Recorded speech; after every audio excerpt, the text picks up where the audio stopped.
মাত্র এক রাতেই তুমি কি আইসিটি পড়ে পরীক্ষায় 25-25টা এমসিকিউ কারেক্ট করে আসতে পারো কিনা? অবশ্যই পারো, যদি তুমি হয়ে থাকো এসএস থেকে 26 ব্যাচ। তো এক রাতে কীভাবে আইসিটি পড়লে তুমি 25-25টা প্রশ্ন একদম পারফেক্টলি অ্যান্সার করে আসতে পারবা। অলরেডি আমরা হচ্ছে টপ 199 এমসিকিউ এর উপর একটা ক্লাস নিয়ে ফেলছি, ওটা দেখে থাকলে তো খুবই আলহামদুলিল্লাহ। আর যদি তুমি হচ্ছে না দেখে থাকো, ফার্স্ট অফ অল ওইটা দেখতে পারো, এবং তুমি যদি নিজে নিজে পুরোটা পড়তে চাও তাহলে কী কী টপিক তুমি পড়বা সেটার জন্য এই ভিডিওটা। তো শুরু করা যাক সেকেন্ড চ্যাপ্টারটা থেকে। আমার খুব ভালো লাগে সেকেন্ড চ্যাপ্টারটা, অনেক সহজ এবং মজার একটা চ্যাপ্টার। কী কী পড়বো এটা একটু আগে বলি। সবার আগে যে জিনিসটা পড়বা সেটা হচ্ছে কম্পিউটার রক্ষণাবেক্ষণে দুই রকম রক্ষণাবেক্ষণ আছে, প্রতিরক্ষামূলক এবং এবং এবং আরেকটা হচ্ছে কি সংশোধনমূলক। তুমি দেখবা যে কোন রক্ষণাবেক্ষণের কী কী এক্সাম্পল আছে, এক্সাম্পল থেকে হচ্ছে তোমার প্রশ্ন আসে। নাম্বার 1 পার্ট ছিল এইটা। দ্বিতীয় কথা হইতেছে সফটওয়্যার ইনস্টলেশন নিয়ে খুব বেশি প্যারা খাওয়ার দরকার নেই, আনইনস্টলেশন নিয়ে একটু প্যারা খাবা।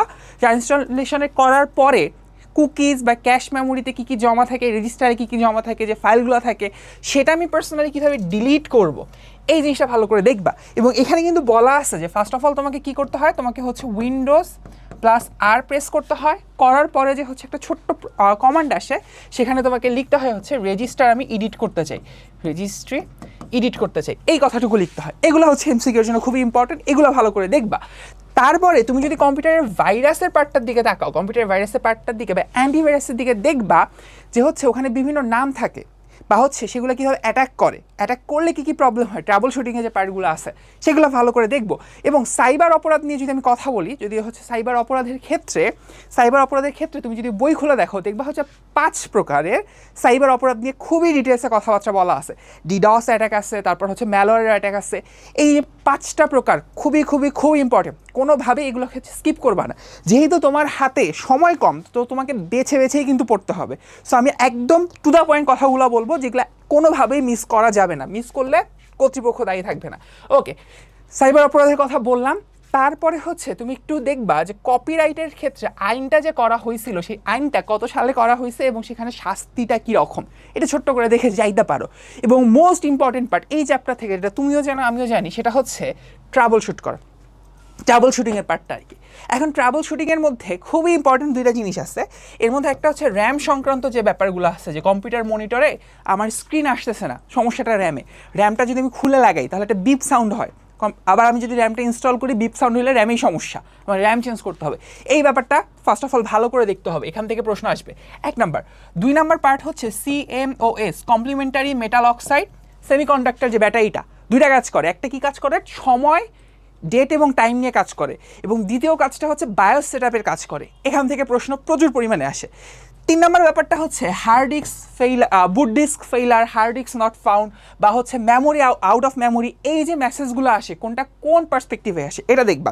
কম্পিউটার স্লো হয়ে যায়, এগুলা খুবই জেনারেল কথাবার্তা। কম্পিউটার যদি স্লো হয় বা হ্যাং করে, দুইটাই কারণ থাকে মেইনলি। এক হইতেছে তোমার কম্পিউটার র্যামে সমস্যা হয়েছে, অথবা হইতেছে কোনো ধরো ওই যে ভাইরাস অ্যাটাক করছে।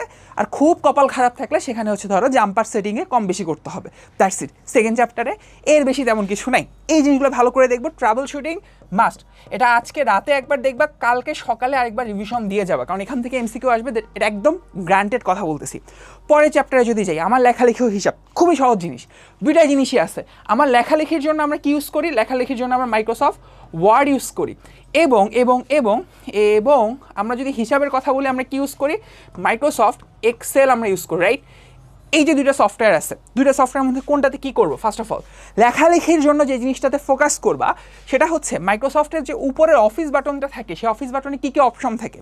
একটা হচ্ছে নিউ অপশন আছে, ওপেন আছে, সেভ অ্যাস আছে, ক্লোজ আছে, ডিলিট বলে কিন্তু কোনো অপশন নাই। এটা ভালো করে দেখবা। এবং লেখালেখির ফরম্যাটিংয়ের জন্য শুধু একটা জিনিস দেখবা, বিভিন্ন ট্যাব আছে, right. Home tab, home menu আছে, তারপরে তুমি পাবা হচ্ছে ইনসার্ট মেনু পাবা। এখানকার কোন মেনুর কোন গ্রুপে কি কি অপশন আছে, তোমার বইয়ে এটা ছবি দেওয়া আছে, তুমি কষ্ট করে ছবিগুলো থেকেও একবার দেখবা। এটাই শুধু হচ্ছে পারলে আলাদা করে নোট ডাউন করে নিবে একটু তাড়াতাড়ি, যে হোম মেনুর মধ্যে কি কি অপশন আছে, ফন্টটা কোথায় আছে, তারপর ধরো লাইন স্পেসিংটা কোথায় আছে, জাস্ট এগুলা দেখে যাবা কোনটা কোন মেনুর মধ্যে আছে। That's it. এইটুকু দেখলেই মোটামুটি তোমার এখানকার পার্টটা ডান। কিভাবে ছবি অ্যাড করে এটাও ইনসার্ট মেনুর মধ্যে আছে। ক্লিপ আর্টটা কই আছে, কোন গ্রুপে আছে, ক্লিপ আর্ট আছে হচ্ছে ইলাস্ট্রেশন গ্রুপে, 2007 সালের মডেলের কথা বলতেছি। এবং আরেকটা পার্ট আছে সেটা হচ্ছে ওয়ার্ড আর্ট, এটা কিন্তু আবার হচ্ছে ডিফারেন্ট একটা গ্রুপে, টেক্সট গ্রুপে, দুইটা ইনসার্ট মেনুর মধ্যে, বাট গ্রুপ আবার ডিফারেন্ট। এই ছোট্ট ছোট্ট জিনিসগুলো দেখে যাবা কোনটা কোন গ্রুপে, কোনটা কোন মেনুর মধ্যে, কোন মেনু কোন গ্রুপ, একসাথে দুইটা জিনিসই পড়ে যাবা। That's it. Bullet and numbering এটা খুবই খুবই খুবই ইম্পর্টেন্ট। এখান থেকে প্রশ্ন আসে, বুলেট, নাম্বারিং, তারপর পেজ নাম্বার, মার্জিন, কোনটা কোন গ্রুপে আছে, কোন মেনুতে আছে, এই দুইটা জিনিস ভালো করে একটা নোট ডাউন করে চলে যাবা। এইখান থেকে এটাই মোটামুটি এনাফ। তারপরের পার্টটাতে যাই, সেটা হচ্ছে তোমার লেখালেখির হিসাবের জন্য যখন আমরা স্প্রেডশিটে যাই, স্প্রেডশিটের ফর্মুলাগুলো জানাটা একদম ফরজ। স্প্রেডশিট কী কাজে লাগে এটা মোটামুটি আমরা জানি, স্প্রেডশিটের পেপারটাকে আমরা ওয়ার্কশিট বলি, এটাও মোটামুটি জানি, বাট ফর্মুলাগুলো জানা ফরজ। ফর্মুলার শুরুতে কী দিতে হয়, ফর্মুলার শুরুতে আমরা ইকুয়াল সাইন দিই। তারপর ধরো প্রোডাক্ট যে ফর্মুলাটা আছে, প্রোডাক্ট, তারপর হচ্ছে একটা ফর্মুলা আছে কি, সাম। এই ছোট্ট ছোট ফর্মুলাগুলো জেনে যাবা, সেল সম্পর্কে জেনে যাবে কোন সেলের নাম্বার কত। তারপর ধরো প্রোডাক্ট আমি এভাবে লিখলাম, A1 থেকে C1, এটা কি ইন্ডিকেট করে, মানে হচ্ছে A1 into B1 into C1 গুণফল। সামের ক্ষেত্রে ধরো আমি লিখলাম B2 থেকে D2, এটা কি ইন্ডিকেট করে। বা আমি ধরো D2-র পরে হচ্ছে আবার এখানে একটা কমা দিয়ে লিখলাম যে ধরো হচ্ছে F2, এটা কি ইন্ডিকেট করে। এই ছোট্ট ছোট ব্যাপারগুলো, ফর্মুলাগুলো খুব ভালো করে দেখে যাবা। এখানে কিছু কথা বলে রাখা খুবই উত্তম। এই বিষয়টা হচ্ছে ওয়ার্ড প্রসেসরের জন্য। তোমার যে কোনো ডকুমেন্টে একটা ফাইল আছে, এই ফাইলের মধ্যে কোনো একটা লেখা আছে, এই লেখাটা তুমি খুঁজে পাইতে চাও, এই জন্য যেটা করতে হয়, আমরা আসলে শিফট প্লাস এফ চাপ দিই, ফাইন্ড কমান্ডে যাই, শিফট প্লাস এফে যাই, ফাইন্ড কমান্ডে যাই। ফাইন্ড কমান্ডে গিয়ে কি করি, আমরা আসলে যেটা খুঁজে পাইতে চাই সেই লেখাটা লিখি। লিখার পরে আমরা F3 প্রেস করে কি করি, F3 প্রেস করে ওই লেখা কতবার এই ডকুমেন্টে আছে সেগুলোকে খুঁজে বের করি। এবং প্রয়োজনে এই লেখাটাকে সবগুলো লেখাই যদি আমি রিপ্লেস করতে চাই, মনে করি এরকম 50-60 বার লেখা আছে, রিপ্লেস করতে চাই, তাহলে কোন কমান্ড ইউজ করি, ফাইন্ড অ্যান্ড রিপ্লেস। এই ছোট্ট ছোটো ব্যাপারগুলো যাতে কোনোভাবে ভুলে না যাও। কিবোর্ড কমান্ড যদি কোথাও তুমি দেখো, ওটা হাইলি ইম্পর্টেন্ট, ওখান থেকে প্রশ্ন আসার চান্স অনেক বেশি, কিবোর্ড কমান্ড যেখানে আছে। ওকে, আচ্ছা, এখন আসি মাল্টিমিডিয়া অ্যান্ড গ্রাফিক্স। এখানে কি পুরাটা আমি পড়বো কিনা, উত্তর হচ্ছে মাল্টিমিডিয়া অ্যান্ড গ্রাফিক্সের দুইটা ওয়ার্ড আছে। একটা হচ্ছে মাল্টিমিডিয়ার ডেফিনেশন, মাল্টিমিডিয়া কী জিনিস, খায় না মাথা দেয়, কী কী সফটওয়্যার আছে এটা, আর হচ্ছে পাওয়ার পয়েন্টের ব্যাপার আছে। গ্রাফিক্সের জিনিসটা আপাতত স্কিপ, কারণ তোমাদের সিলেবাসে নেই। আচ্ছা, পরে আসি, মাল্টিমিডিয়া কী জিনিস, তিনটা মাধ্যম, একটা হচ্ছে বর্ণ, একটা হচ্ছে ছবি, আরেকটা কি, একটা হচ্ছে সাউন্ড বা শব্দ। ওকে, ভালো কথা। সো বা চিত্র তো বলছি, ছবি তো বলছি। আচ্ছা, তো মাল্টিমিডিয়ার এই যে তিনটা, বর্ণ, চিত্র, শব্দ, ঠিক আছে। মাল্টিমিডিয়ার মধ্যে একটা ইম্পর্টেন্ট জিনিস হচ্ছে ইন্টারেক্টিভ মাল্টিমিডিয়া কি, যেখানে ইন্টারাকশন হয়, এর কী কী সফটওয়্যার আছে, মাল্টিমিডিয়ার কী কী সফটওয়্যার আছে। এখানকার সব থেকে ইম্পর্টেন্ট পার্ট হচ্ছে এদের সফটওয়্যারের নামগুলো মনে রাখা। বাংলাদেশে কী কী সফটওয়্যার আছে, যেমন হচ্ছে অবসর আছে, বাংলাদেশ 71 আছে, এরকম কিছু সফটওয়্যার আছে, নামা শিক্ষা আছে, এরকম কিছু সফটওয়্যার আছে, তোমার বইয়ের নামগুলো আছে, এই নামগুলো ইম্পর্টেন্ট। তারপরে তোমরা দেখবা যে হচ্ছে অথরিং সফটওয়্যার বলে কিছু জিনিসপত্র আছে, ফ্ল্যাশ একটা অথরিং সফটওয়্যার, এই জিনিসগুলো কী কী, এগুলো খুব ভালো করে দেখে যাবা। শুধু হচ্ছে সফটওয়্যার নামটা খুব ভালো করে দেখে যাবা, এবং এই জিনিসটাই সব থেকে ইম্পর্টেন্ট, সফটওয়্যার নামগুলো। তারপর হচ্ছে দেখবা মায়া এক জায়গায় আছে, তারপর 3D স্টুডিও আছে, এই সফটওয়্যারগুলো কোনটা কী কাজ করে এইটা এখান থেকে খুব ভালো করে দেখে যাবা। দেন চলে আসি পাওয়ার পয়েন্টের ক্ষেত্রে। পাওয়ার পয়েন্ট বা প্রেজেন্টেশন সফটওয়্যারটা একটু মাথায় রাখবা। প্রেজেন্টেশন সফটওয়্যার কিন্তু শুধুমাত্র পাওয়ার পয়েন্ট এটা না, গুগল স্লাইডস এটাও একটা প্রেজেন্টেশন সফটওয়্যার, পাওয়ার পয়েন্ট এটাও জনপ্রিয়, সব থেকে জনপ্রিয় প্রেজেন্টেশন সফটওয়্যার। এরকম আর 2-3টা নাম আছে, তোমার বই এগুলো মেনশন করা আছে, ওই সফটওয়্যার নামগুলো ভালো করে দেখে যাবা। দেন প্রেজেন্টেশনের শুরুতেই তোমাকে একটা পার্থক্য জানতে হবে। পার্থক্যটা হচ্ছে কোন জিনিসটাকে স্লাইড বলে, কোন জিনিসটাকে হ্যান্ডস আউট বলে, আর কোন জিনিসটাকে স্লাইড লেআউট বলে। এই জিনিসগুলো খুব ভালো করে দেখে যাবা। স্লাইড লেআউট হচ্ছে খসড়া, আমি একটা প্রেজেন্টেশন বানাবো, আগে আমি একটা খসড়া করে ফেলছি, স্লাইড লেআউট। হ্যান্ডস আউট হচ্ছে কয়েকটা পৃষ্ঠা মিলে একটা প্রেজেন্টেশন বানানো, কয়েকটা পৃষ্ঠাকে কম্বাইন করা, হ্যান্ডস আউট। স্লাইড হচ্ছে প্রতিটা পৃষ্ঠা। কোনটাকে ফাইল বলে, কী কী কমান্ড আছে, নতুন স্লাইড শুরু করার জন্য কমান্ডটা খুব ইম্পর্টেন্ট, Ctrl+M, এটা হচ্ছে নতুন স্লাইড শুরু করার জন্য এই কমান্ডটা। Ctrl+N দিয়ে কিন্তু নতুন স্লাইড ওপেন হয় না, নতুন একটা পুরো প্রেজেন্টেশন ফাইল ওপেন হয়ে যায়, ঠিক আছে, নতুন করে একটা ওপেন হইতেছে, নতুন করে বানাচ্ছ। সো এইটা হচ্ছে Ctrl+M, Ctrl+N এর মধ্যে ডিফারেন্স, দুইটাই কিন্তু ভ্যালিড কিওয়ার্ড। Ctrl+M একটা পেজ নিয়ে আসে, Ctrl+N একদম পুরো একটা প্রেজেন্টেশন ফাইল নিয়ে আসে, কোনটা কি এটা একটু ভালো করে দেখে যাবা।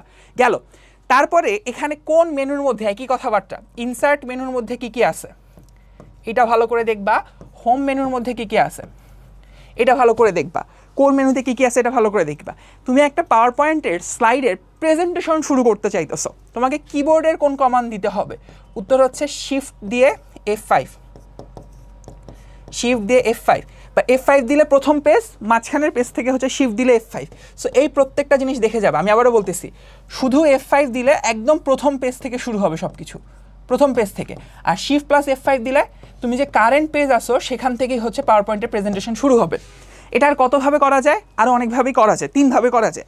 একটা হচ্ছে তোমার নিচের স্ট্যাটাস বারের মধ্যে একটা প্রেজেন্টেশনের আইকন থাকে, সেটা দিয়েও করা যায়, ভিউ মেনু থেকেও করা যায়, 3ভাবে করা যায়। এটা একটু ভালো করে দেখে দেখে যাবা। স্লাইড লেআউটের কথা বললাম, টেক্সট ফরম্যাটিংয়ের মধ্যে একই কথা বলছি, ইনসার্ট বা হোম কোথায় কি আছে এটা ভালো করে দেখে যাইতে হবে, কোনো কথা নেই। এবার আসি ট্রানজিশনের জন্য। ট্রানজিশন একটা ইম্পর্টেন্ট পার্ট, ট্রানজিশনের ডেফিনেশন থেকে প্রশ্ন আসে। তারপরে এখান থেকে একটা প্রশ্ন করে যে তোমার যে ব্যাকগ্রাউন্ড আছে, ব্যাকগ্রাউন্ড বা কালার সেটআপ আছে, এটা কোন মেনুতে আছে? ভাই আর কিচ্ছু করার দরকার নাই এখন, শুধু কোনটা কোন মেনুতে আছে এটা ভালো করে পড়ে যাবা। এই যে স্লাইডের ছবি, ভিডিও, অডিও যোগ করতেছি, কোন মেনুতে আছে? ভাই চোখ বন্ধ করে বলে দিতে পারবো, এটা হচ্ছে ইনসার্ট মেনুতে আছে। টেবিল যোগ করতেছি, কোন মেনুতে আছে? ইনসার্ট মেনুতে আছে। ইনসার্ট মেনুর কোন গ্রুপে আছে? এই জিনিসগুলো ভালো করে দেখে যাব, ঠিক আছে? জাস্ট এই মেনু গ্রুপ ভালো করে পড়ে যাবো, এটা ভুল হইলে কর্তৃপক্ষ দায়ী থাকবে না। ওকে, আচ্ছা। সো এই গেল হচ্ছে পাওয়ার পয়েন্টের ব্যাপার স্যাপার। এখন চলে আসি আমার পার্সোনালি ফেভারিট চ্যাপ্টার, প্রোগ্রামিংয়ের মাধ্যমে সমস্যার সমাধান। এইটা আমরা কীভাবে করতে পারি দেখো। প্রথমেই বলি, প্রোগ্রামিংয়ের জন্য তোমাকে ফার্স্ট অফ অল যে জিনিসটা বুঝতে হবে সেটা হচ্ছে কম্পাইলার এবং ইন্টারপ্রেটারের মধ্যে পার্থক্য কী। কম্পাইলার কি জিনিস? সে পুরাটা খায়, খেদে একবারে হচ্ছে একটা আউটপুট দেয়, কম্পাইল করে পুরাটাকে। ইন্টারপ্রেটার হচ্ছে দোভাষীর মতো, একটা কথা শুনে ইন্টারপ্রেট করে, একটা কথা শুনে ইন্টারপ্রেট করে, লাইন বাই লাইন। ভুল হইলে জেনে ভুল হয়েছে উনি থেমে চুপচাপ বসে থাকে। ইন্টারপ্রেটার, এই দুটো পার্থক্য পড়বা। তারপর কম্পিউটারের প্রোগ্রামিং ভাষা কেন ইম্পর্টেন্ট এটা পড়বো, কারণ হচ্ছে প্রোগ্রামিং ভাষা কিসে কনভার্ট করতে পারে? মেশিন ল্যাঙ্গুয়েজে, 0 1 1 0 এগুলো নাম্বারে কনভার্ট করতে পারে, যেটা মানুষ পারে না। এখানকার সব থেকে ইম্পর্টেন্ট পার্ট, যেখান থেকে প্রশ্ন আসার চান্স ম্যাক্সিমাম আমারে দিলেও আমি এখান থেকে প্রশ্ন করব, সেটা হচ্ছে কোনো একটা ভেরিয়েবলের নামকরণের নিয়ম কি। নামকরণের নিয়ম খুবই সিম্পল, সবার আগে একটা হয় আন্ডারস্কোর থাকবে, নয় ক্যারেক্টার থাকবে, ঠিক আছে?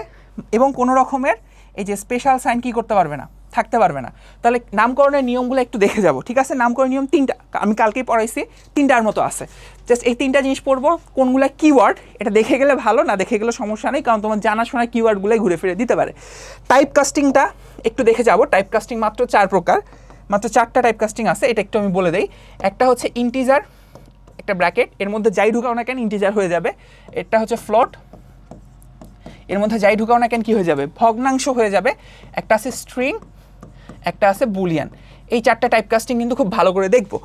তারপরে প্রোগ্রামিং নিয়ে তোমাদের অনেক কনফিউশন হয়, প্রোগ্রামিং নিয়ে কনফিউশন হয়। ভাই 2টা ধরনের কোড দেখে যাও, পরীক্ষায় কমন পাবাই পাবা। এক হচ্ছে ইফ আর এলস ইফ, ইফ বা এলস, বা বলো ইফ এল ইফ এলস, যাই বলো না কেন। আর একটা হচ্ছে ফর লুপ, ফর লুপ। ফরের সাথে তুমি চাইলে হোয়াইল লুপটাও দেখতে পারো, দুইটাই আসলে ভাই ব্রাদার, জাস্ট একটু কম বেশি, খুব বেশি কম বেশি না, ফর এবং হোয়াইল লুপ। আমি তোমাকে একটা ছোট্ট এক্সাম্পল দিই।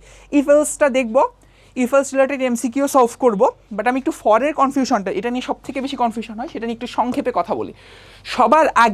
সবার আগে তুমি যদি এইটা লিখো, ফর কোনো একটা ভেরিয়েবলের নাম দাও, যা ইচ্ছা নাম দিতে পারো এখানে। তারপর আমি একটা কথা লিখবো, এই কথাটা একদম ফিক্সড কথা, এটা হচ্ছে মাথায় রাখবো, ইন রেঞ্জ, কোনো একটা রেঞ্জে একটা ফর লুপ, ঠিক আছে? তারপর আমি যদি কোনো একটা সংখ্যা দিই, ধরো সংখ্যাটা দিলাম 7, তখন এখানে লিখবো হচ্ছে প্রিন্ট করবো হচ্ছে ধরো যে সংখ্যাটা লিখছি সেটা, ঠিক আছে? এখন দেখো প্রিন্ট কয়বার হবে, ওর কাছে একটা মাত্র সংখ্যা আছে। সো ও যেটা ধরবে, ও শুরু করবে 0 থেকে 1 করে করে বাড়াবে, 1 2 3 এভাবে করতে করতে 6-এ যাবে। যেই মাত্র 7-এ যাবে দেখবে ভাই এটা আমার ব্রেকিং পয়েন্ট, এখানে আসতে পারবো না, এটা আমার জন্য হারাম, তখন সেটা মুছে দিবে। দ্যাটস ইট, হারাম এরিয়ায় গেলে মুছে ফেলবে। তাহলে ও কয়টা প্রিন্ট করলো? 6টা। বাট আমি যদি ওকে আলাদা করে বলে দিই তুমি শুরু করবা 1 থেকে, অথবা আমি আলাদা করে বলে দিই তুমি শুরু করবা 2 থেকে, তাহলে ও কিন্তু শুরু করবে হচ্ছে 2 থেকে। তাহলে কয়টা প্রিন্ট হবে তখন? 2 3 4 5 6, 5টা প্রিন্ট হবে। তখন এই জিনিসটা 5বার দেখতে পারবো।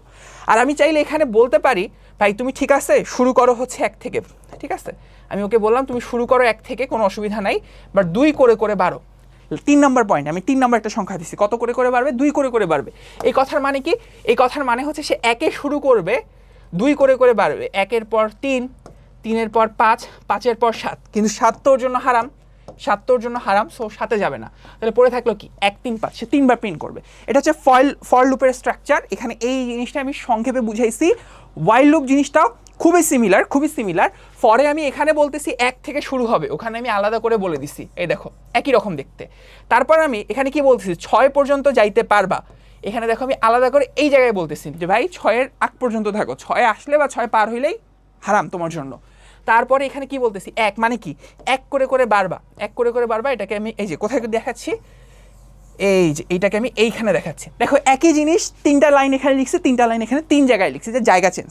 এই ছোট্ট পার্থক্যগুলো ভালো করে দেখে যাবা। এবং তারপরে যে পার্টটা না দেখে গেলে পরীক্ষা একটু যদি টিচাররা কঠিন প্রশ্ন করতে চায়, তুমি আসলে মারা খেয়ে যাবা যদি না দেখে যাও। সেটা হচ্ছে কন্টিনিউ কী জিনিস, ব্রেক কী জিনিস। কন্টিনিউ কী জিনিস, ব্রেক কী জিনিস।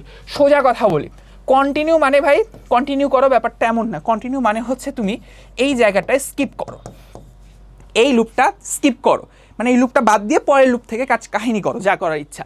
আর ব্রেক মানে হচ্ছে ভাই তুমি থামো, অনেক হয়েছে, আর সহ্য করতে পারতেছি না, ব্রেক, স্টপ হয়ে যাও। জিনিসটার মধ্যে ডিফারেন্স কি, জিনিসটার মধ্যে ডিফারেন্সটা তোমাকে বলি।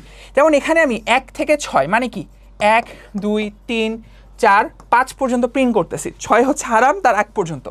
কিন্তু আমি বলছি 4-এ গেলে কন্টিনিউ করো, মানে কি ভাই 4 হইলে থাইমা যাও। তাহলে ও করবে কি, ও আসলে 1 দেখাবে, 2 দেখাবে, 3 দেখাবে, 4 হইলে সে বলবে ভাই এটা তো দেখাইতে নিষেধ করছেন, স্কিপ করবে, 5-এ যাবে, তারপর 6-এ দেখবে হারাম, দেখাবে না, 1 2 3 5। বাট আমি যদি ওরা বলি 4-এ থাইমা যাও, তাহলে ও দেখো 1 থেকে 3 দেখাইছে, এই 4 যখন আসছে সে কী করছে, এটা তো আমার জন্য হারাম, ও আগেই বলছে 4-এ ঢুকলেই হারাম হয়ে যাবে, স্কিপ হয়ে যাবে, দেখাবে হচ্ছে 1 2 3। এই ছোট্ট পার্থক্যগুলো ভালো করে দেখবো। খুব ফাস্ট কথাবার্তা বললাম কারণ তোমাদের খুব বেশি সময় নিতে চাইতেছি না, আর এখানেও আমি খুব বেশি বিস্তৃত কথাবার্তা বলবো না, বাট একটু ছোট্ট করে বলবো। আইসিটি পরীক্ষা শেষ করে এসে একদম গা হেলান করে দিও না, কারণ পরের দিন মানে জাস্ট নেক্সট পরীক্ষাটা হচ্ছে ম্যাথমেটিক্স। সো ম্যাথমেটিক্স পরীক্ষাটার জন্য কিন্তু হচ্ছে আমরা একটা লাইভ ক্লাস নিব। সেই লাইভ ক্লাসটা হচ্ছে ঠিক তোমার শনিবার, অর্থাৎ পরীক্ষা তোমার রবিবার, তার আগের দিন ঠিক 4টার সময়। ওকে, সো মাথায় রাখো আইসিটি পরীক্ষার জন্য অল দ্য বেস্ট, অনেক দোয়া রইল, সবার জন্য শুভকামনা। আসসালামু আলাইকুম রহমতুল্লাহ।